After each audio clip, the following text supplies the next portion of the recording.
Halo, selamat malam. Saya Chandrika Kumaratumka dari Universitas Hasanuddin Program Studi S1 Ilmu Pemerintahan.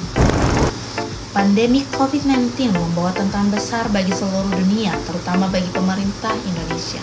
Melalui kebijakan pembatasan sosial berskala besar atau disingkat PSBB, kebijakan ini diatur dalam Peraturan Pemerintah Nomor 21 Tahun 2020 dan Peraturan Menteri Kesehatan Nomor 9 Tahun 2020 yang bertujuan untuk menekan penyebaran virus dengan membatasi aktivitas masyarakat di wilayah tertentu. Penerapan PSBB menjadi contoh menarik untuk memahami teori atribusi dalam lingkup pemerintahan. Ketika PSBB diberlakukan, pemerintah pusat mengarahkan kebijakan ini sebagai langkah strategis untuk mempercepat pengendalian pandemi.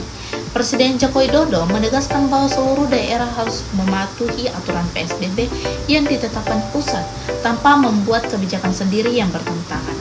Hal ini menunjukkan atribusi internal antara pemerintah pusat, yaitu keyakinan bahwa keberhasilan pengendalian pandemi tergantung pada koordinasi pusat dan kepatuhan daerah terhadap kebijakan tersebut.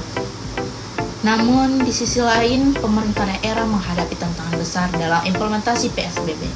Mereka harus memastikan kebutuhan dasar masyarakat terpenuhi sambil menghadapi keterbatasan fasilitas kesehatan dan sumber daya manusia.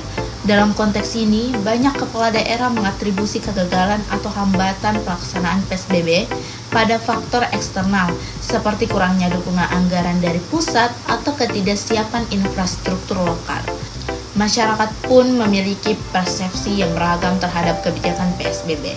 Sebagian besar mengatribusi kebijakan ini sebagai langkah pemerintah untuk melindungi kesehatan publik, namun ada pula yang menganggap PSBB sebagai bentuk ketidaksiapan pemerintah dalam menghadapi pandemi sejak awal, terutama karena kurangnya sosialisasi dan bantuan ekonomi yang memadai.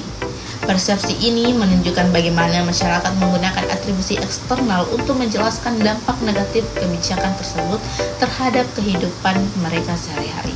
Kurangnya koordinasi antara pemerintah pusat dan daerah menjadi isu utama dalam penerapan PSBB. Pemerintah pusat seringkali mengatribusi ketidakefektifan pelaksanaan PSBB dan lemahnya implementasi di daerah. Dan sebaliknya, pemerintah daerah mengkritik kebijakan pusat yang dianggap kurang fleksibel dan tidak mempertimbangkan kondisi spesifik wilayah masing-masing. Konflik ini mencerminkan perbedaan atribusi antara aktor-aktor pemerintahan dalam memahami penyebab keberhasilan atau kegagalan kebijakan. Pada intinya, penerapan PSBB sebagai respon terhadap pandemi COVID-19 memberikan gambaran nyata tentang bagaimana teori atribusi dapat digunakan untuk menganalisis dinamika pemerintahan. Pemerintah pusat cenderung menggunakan atribusi internal untuk menekankan pentingnya koordinasi terpusat, sementara pemerintah daerah dan masyarakat lebih sering menggunakan atribusi eksternal untuk menjelaskan hambatan yang mereka hadapi. Pemahaman ini penting untuk merumuskan kebijakan yang lebih inklusif dan efektif di masa depan. Itu saja. Terima kasih. Wassalamualaikum warahmatullahi wabarakatuh.